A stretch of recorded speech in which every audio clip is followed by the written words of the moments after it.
Hey there, welcome to my kitchen. Today I will be sharing 5 new casseroles with you that only have about 5 ingredients in them, not including seasonings of course, but these casseroles are going to be so good. You're going to be wanting to make them week after week. They're just that delicious. But let's get to my kitchen and let's start casseroling. To kick us off today, we are making this kind of like baked ziti. It is so easy to make.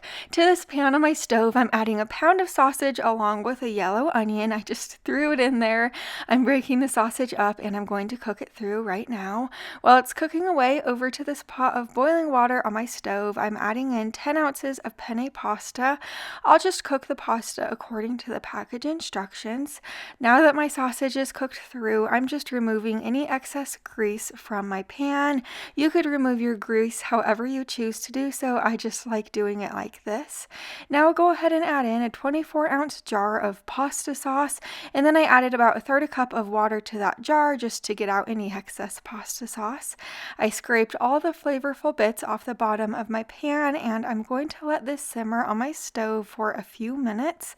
After it was finished simmering, I just added that cooked pasta right into my pan. Just give it a good stir to coat the pasta in the sauce, and then you're going to want to bring it over to a 9x13 baking dish that you sprayed with nonstick spray. Just add the casserole in there and spread it out to the best of your ability.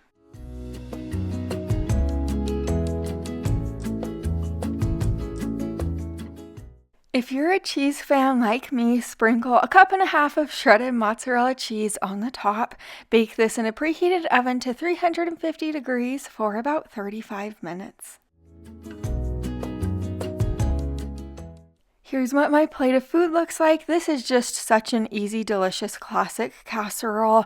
Also, this is a perfect casserole if you want to make like a double batch of this and then keep one in an aluminum pan for like a busy day when you don't know what you're going to make for dinner. You just have an easy dinner prepped, or you could give it to a friend. So this is just a good dinner.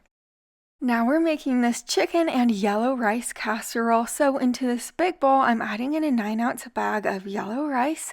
Next, add in 1 1/3 cup of water, then 2 10-ounce cans of cream of mushroom soup, or you could use any cream of soup or a homemade version if you'd like. In the back of my cookbook, I actually have a homemade version that you could use, but just whisk this together super well until it is well combined and it looks like this. Over to my 9x13 baking dish, I'm going to spray this with nonstick spray just for easy cleanup in the end. I'm going to pour the rice mixture right in there, and then on top of the rice, I'm going to add my 1 pound of thin sliced chicken breast.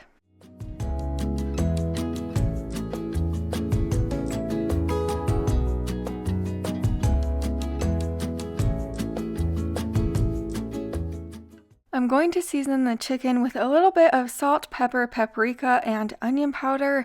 I don't need to season it with like a ton of things just because that yellow rice is super flavorful. I'm covering this with foil, and this will bake in a preheated oven to 325 degrees for about an hour and 15 minutes, or until the rice is tender.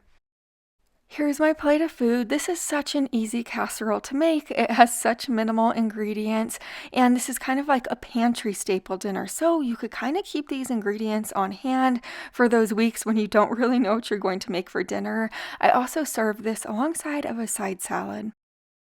Now we are making this French onion casserole alongside the best wild rice in the world. I'm starting out by peeling and dicing my 4 medium-sized russet potatoes.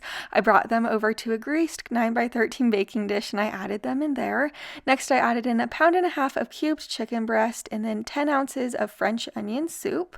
Now I'm adding in a packet of Lipton onion soup mix. These packets just have a lot of flavor in them.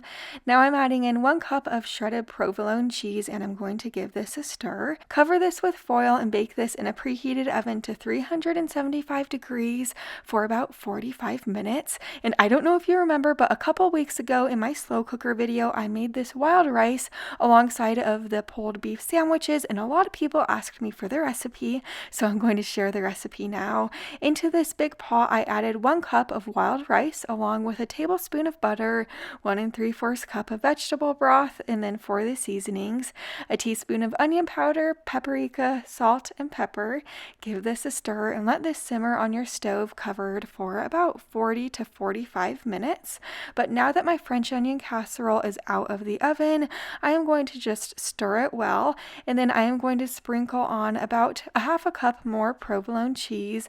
Continue to bake this in your oven for an additional 15 to 20 minutes or until the potatoes are tender. But now that my rice is cooked through, I am just going to add in the rest of the ingredients. So stir in a tablespoon of minced garlic.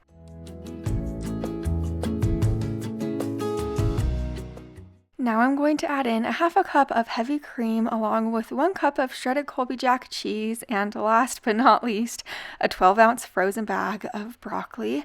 Give this a stir and let this cook covered on your stove for 5 to 10 minutes or until the broccoli is tender. Here's what it will look like once it's cooked through. So good.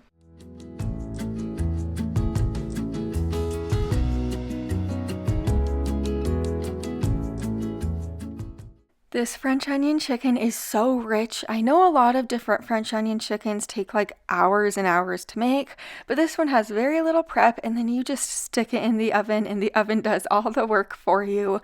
And then that wild rice on the side is like the most perfect side dish. You can make it for holidays or just dinner. It's just super duper good and really flavorful.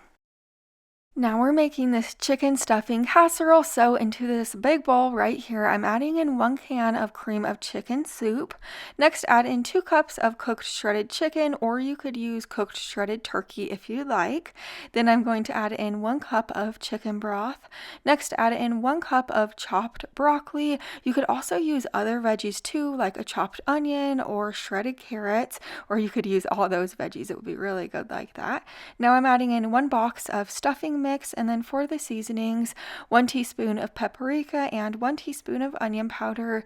The stuffing mix has a lot of flavor in it, so that's why I didn't add a ton of seasonings. Stir this super duper well, and I do want to let you know, for all of my casseroles today, you could half these casseroles for less people, or you could double them if you'd like. I just wanted to let you know that.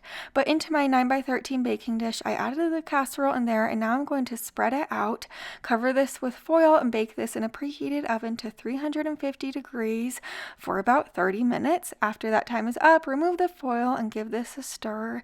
Continue to bake this in your oven for 15 more minutes. And I do know the holidays are coming up, and I know it's not an easy time for a lot of people, so just know that I am thankful for you. And if you feel like no one else is there for you, just know that I am here for you guys. Also, whether you are going to be having a big party for dinner this year or you're going to be eating alone, know that I am going to be thinking about you guys, and I wish that we could all eat together at a huge table this year.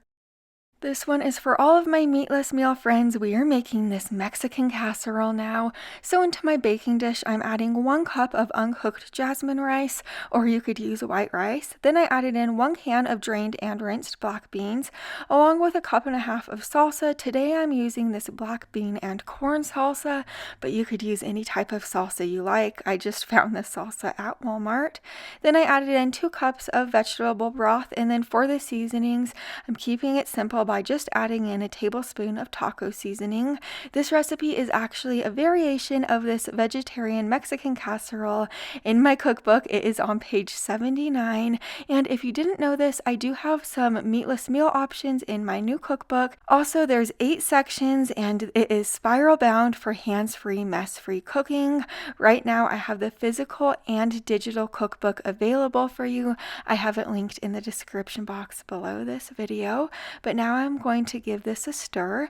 Then I'll cover this with foil, and I'll bake this in a preheated oven to 375 degrees for 50 minutes. After that time is up, I am just going to remove the foil, and then I am going to give this a stir so everything can be combined well. Then I sprinkled about 1 cup of Mexican style cheese on the top, and I baked this for an additional 12 minutes. I absolutely love this casserole because you can make it your own so easily by adding ingredients that you love or subtracting ingredients. You could add like cooked chicken to this, or you could add any beans that you like. It really is delicious. And then top this with your favorite kind of like enchilada toppings. I have so many more videos like this on my channel, so make sure you're subscribed so you don't miss the next one. I'll see you there. Bye for now.